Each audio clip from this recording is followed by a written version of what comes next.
Okay, time for another video about the 600. Man, I've been using this, been great. Fingers crossed. But anyway, got our lights on there, weights, everything's running smoothly. I'm not finished, I'm making a front bumper, not done with that.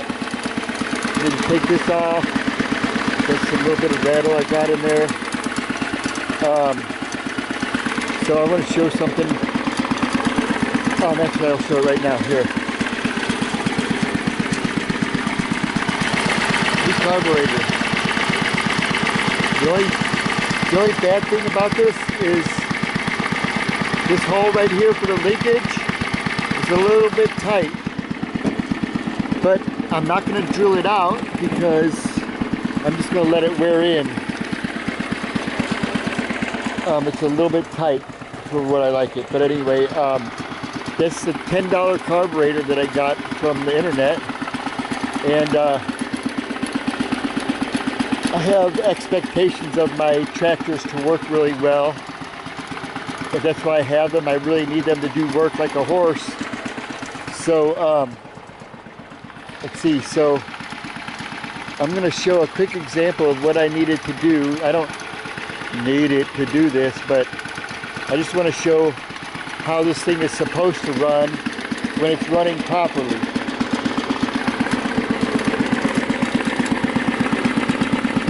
Okay, reverse.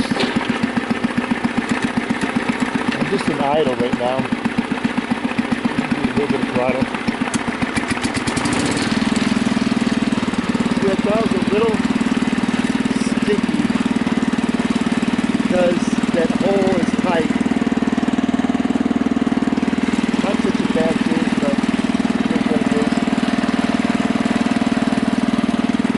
Backing down the driveway, and the reason for doing that is because I could never get that old carburetor to do that. So no matter what I did to the old carburetor, I just couldn't get it. I knew this engine had so much potential, so I'm going to show what it's supposed to do.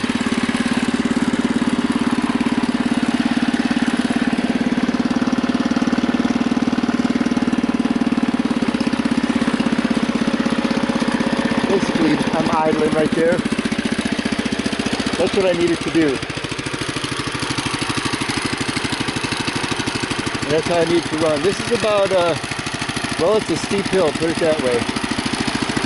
And it's just crawling up it. And then, this is what it does when I'm working. Then when I need it to stop and I put it in neutral, I don't have to set an emergency brake because of the worm gear. So here's a good example. Stop, put it in neutral. This thing's not rolling downhill, and I need it to not roll down the hill. So that's what makes these so unique and why I have them. Let's get on and park it. Whoops, there's nothing wrong with my system, that was me.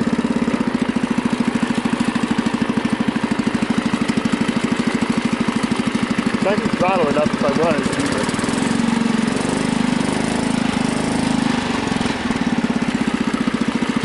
just showing how it's supposed to. When it's got power, that's how it's supposed to run. Okay. I think I lost my belt. Oh well. Okay.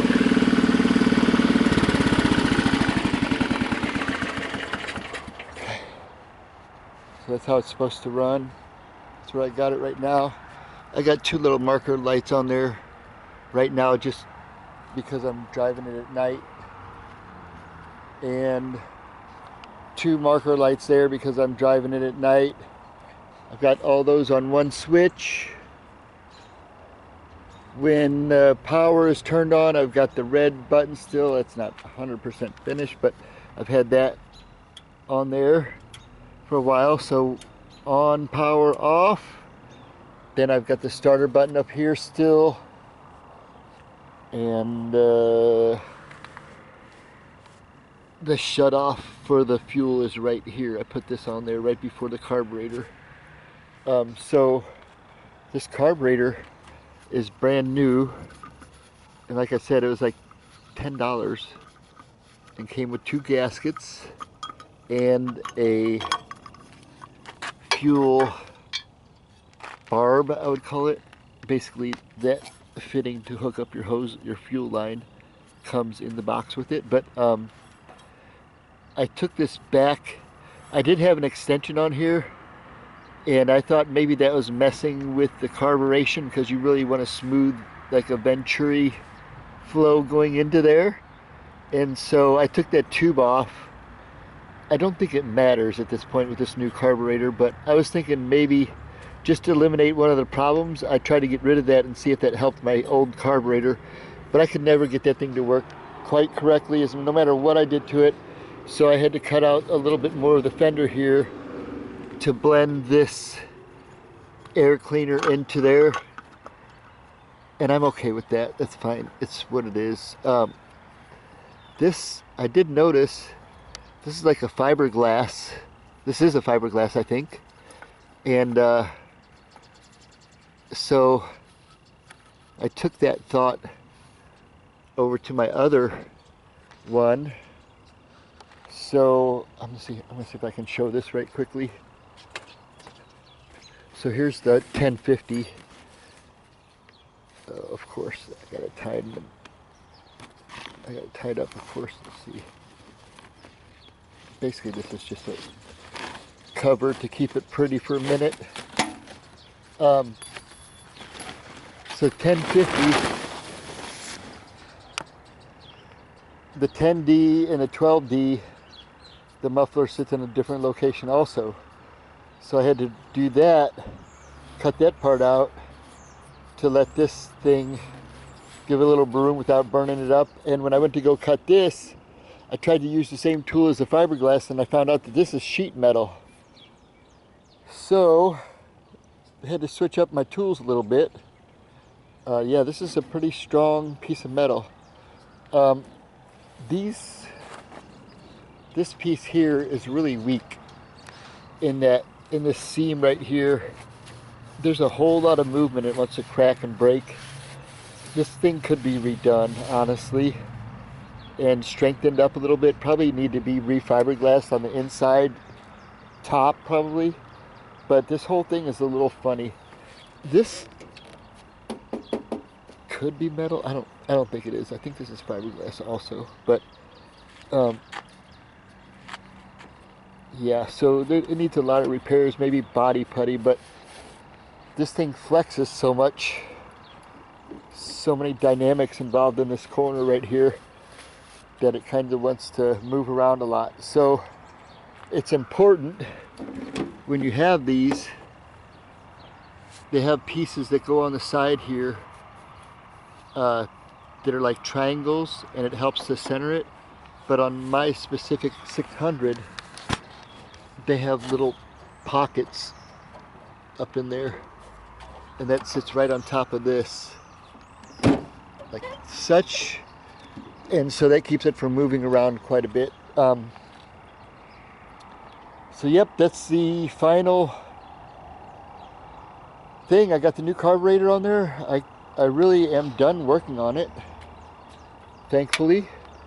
And so tonight or tomorrow, this is going to the job site, and I'm probably going to have this 600 gone for the summer, because now that I have 3 functioning Huskies, I'll keep my 750 and 1050 at home, but I can leave my 600 down at my work.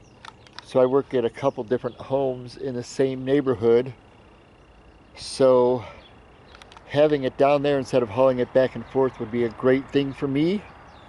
The only thing I would need to do is just take a battery every time I go there, I guess.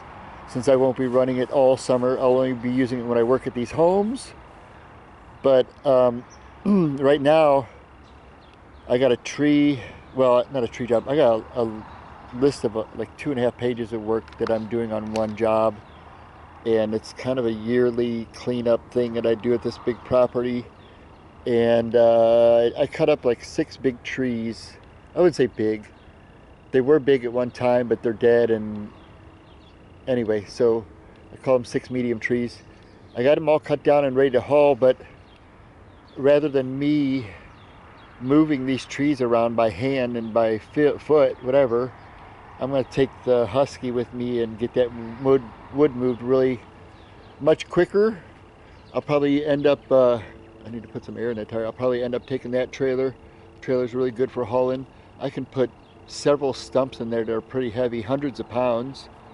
And then I also have some work where I'm digging dirt, not necessarily digging dirt in the garden. It's kind of a unique project, but anyway, I'm digging dirt, and I'm going to have a bunch of extra of it, so I'll throw it right in here, and then I can dump it where I want it to. So this trailer will be perfect for my job down there. I've got 6 acres on one property, and that's why this is going down there initially, and then I'm sure I'll have more later to do at other places. I've got this one really, really big house with cedar shake shingles, and it's got like a 45-degree angle roof on it, and so when you get the shingles wet, there really is not much footing. It's really slippery, especially because it's kind of mossy. It has a little bit of growth on it, hence why we're power washing it. But I don't feel safe being up there without a rope and without my carabiner on. So what I'm going to do is I'm going to hook up my hoop here to the trailer hitch of my Husky. Sorry, I'm going to hook up my hoop here. I'm going to hook up my rope there.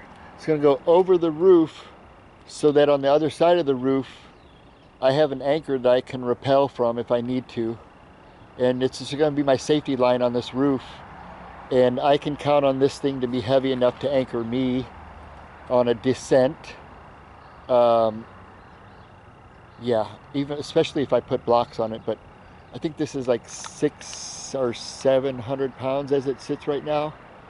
But anyway, I know it's a good anchor.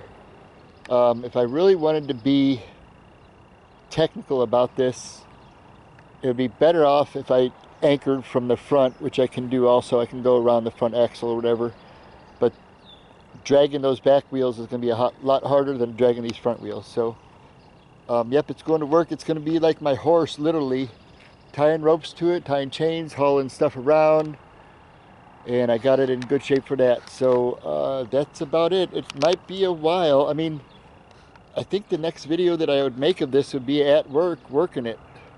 So we'll see if that happens soon.